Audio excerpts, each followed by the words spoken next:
శ్రీ గురుభ్యో నమ. సింహి అపరాజిత మహామంత్రాలయానికి స్వాగతం. అహం కమలానందనాథ.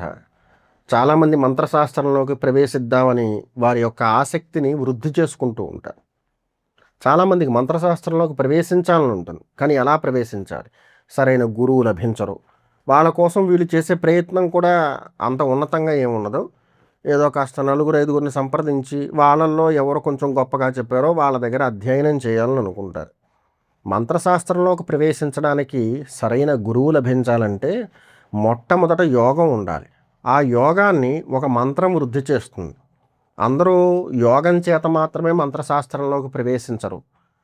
యోగాన్ని సృష్టించుకోవడం అంటే అటువంటి అవకాశాన్ని కల్పించుకుని శాస్త్రంలోకి ప్రవేశించిన వాళ్ళు కూడా ఉంటారు.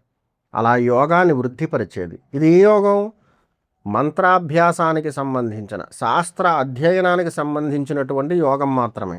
అటువంటి యోగంలోకి మనం ప్రవేశించిన తర్వాత సరైనటువంటి గురువు, సన్మార్గం, సత్ప్రవర్తన, మంచి సాధన ఇవన్నీ కూడా సిద్ధిస్తాయి. కొంతమంది శాస్త్రంలోకి ప్రవేశిస్తారు, కొద్ది రోజులు గడుస్తుంది.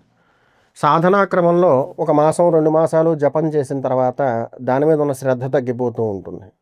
దాన్ని క్రమక్రమంగా మానేస్తారు. లేదా ఈ 1 లేదా 2 నెలలు చేస్తారు కదా ప్రాక్టీస్, దాంట్లో వాళ్ళకి పెద్ద ఫలితాలు ఏం కనిపించవు. దానివల్ల వాళ్ళు ఏమనుకుంటారంటే ఇదంతా ఏం లేదు, మనం ఇంకో గురువుని ఆశ్రయిద్దామని. వాస్తవంగా మన కర్మ మంత్రసిద్ధి మీద ప్రభావం చూపిస్తుంది. ఇది మంత్రగ్రహణలాగా అవుతూ గురువుగారు మనకు లభించడం, మంత్రాన్ని గ్రహించడం, సాధన చేయడం, సిద్ధి పొందడం, వీటన్నిటి మీద కూడా ప్రభావం చూపిస్తుంది. దాని నుంచి తప్పించుకుని యోగాన్ని వృద్ధిపరచుకోవడానికి, శాస్త్రంలోకి కొత్తగా ప్రవేశించే వారికి సరైనటువంటి గురువు లభించడానికి సాక్షాత్తు శివుడికి సంబంధించిన ఒక అద్భుతమైన మంత్రాన్ని చెప్తాను. దీనికోసం ఉపదేశం అక్కర్లేదు, సర్వులు ప్రారంభం చేయొచ్చు. మాస శివరాత్రి రోజున ప్రారంభం చేస్తే చాలా మంచి ఫలితం ఉంటుంది. ఏ మాసమైనా, అది అధిక మాసమైనా పర్వాలేదు. ఇక మాస శివరాత్రికి చాలా సమయం ఉంది, ఈ లోపలనే ప్రారంభం చేయాలనుకుంటే ఏదేని సోమవారం రోజున ఉదయం నుంచి సూర్యాస్తమనం దాకా ఘన పదార్థాలు స్వీకరించకుండా ఉండి, సూర్యాస్తమనం అయ్యే సమయానికి స్నానం చేసి దగ్గరలో ఉన్న శివాలయానికి వెళ్ళి శివుడికి నమస్కారం చేసుకుని ఆ శివాలయంలో కూర్చునే ఈ జపాన్ని ప్రారంభం చేయొచ్చు. కనీసంగా 1,00,000 జపం చేయాలి. దీనికి రోజులు పరిమితి లేదు, కానీ మనం ఈ మంత్రాన్ని ఎంతకాలం అయితే జపం చేస్తామో అంతకాలం కొన్ని నియమాలు పాటించాలి. ఎవరైతే మాంస పదార్థాలు స్వీకరించే వాళ్ళు ఉంటారో వాళ్ళు ఈ 1,00,000 జపం పూర్తయ్యేదాకా మాంస పదార్థాలు స్వీకరించకూడదు, మద్యపానం చేయకూడదు.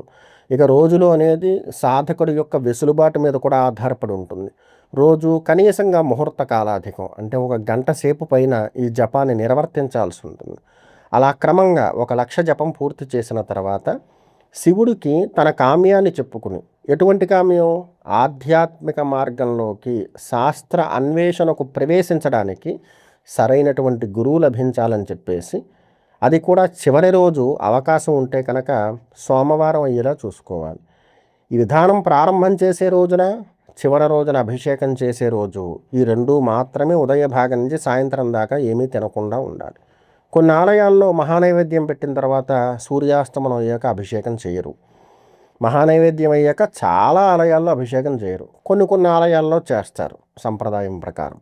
అలా చేసే ఆలయంలో సోమవారం రోజున సూర్యాస్తమనం తర్వాత చేయొచ్చు. లేని పక్షంలో మాస శివరాత్రి రోజున చాలా ఆలయాలలో సూర్యాస్తమనం తర్వాత వైభవంగా అభిషేకం చేస్తారు. ఆ కార్యక్రమం కొరకు ఉదయం నుంచి ఘన పదార్థాలు స్వీకరించకుండా ఉండి సూర్యాస్తమనం అయిన తర్వాత స్వామివారికి అభిషేకం చేయించాలి. ఈ కామ్యాన్ని మనసులో తలుచుకుని, మనం ఈ కామ్యాన్ని వెలిబుచ్చక్కర్లేదు. మనకి ఈ అభిషేకం ఎవరైతే నిర్వర్తించేటువంటి పండితులు ఉంటారో గోత్రనామాలు చెప్పిన తర్వాత వారికి మన కామ్యాన్ని చెప్పక్కర్లేదు. మన కామ్యాన్ని మన మనస్సులో సంకల్పం చేసుకుని దేవదేవుడికి నమస్కరించి ఒక అభిషేకం చేయించాలి. ఆ రోజులగాయతూ యథాశక్తి జపం చేసుకోవచ్చు. ఇది ఉదయ భాగం చేయొచ్చు జపం, సూర్యాస్తమనం తర్వాత చేయొచ్చు. ఎందుకంటే ఈ దీక్ష కింద ఎంచుకున్నటువంటి రోజులు ఏవైతే ఉంటాయో దాంట్లో మాంసభక్షణ ఎలాగో చేయడు. మధ్యాహ్నం సాత్విక భోజనం చేస్తే సూర్యాస్తమనం తర్వాత కూడా జపం చేసుకునే వెసులుబాటు ఈ మంత్రానికి ఉంటుంది. సాక్షాత్తు శివుడి యొక్క అనుగ్రహాన్ని సంపూర్ణంగా పొంది శివానుగ్రహం చేత శివస్వరూపమైనటువంటి చక్కటి గురువు లభిస్తారు. వారి వల్ల శాస్త్రంలోకి ప్రవేశించి శాస్త్రానికి సంబంధించిన విధులన్నీ కూడా అభ్యసిస్తూ చక్కగా సాధన చేసి జీవితాన్ని తరింపచేసుకోవచ్చు. శివుడి యొక్క సంపూర్ణమైన కృపాకటాక్షాలు కలుగజేసే ఈ మంత్రం మహామంగళప్రదమైంది.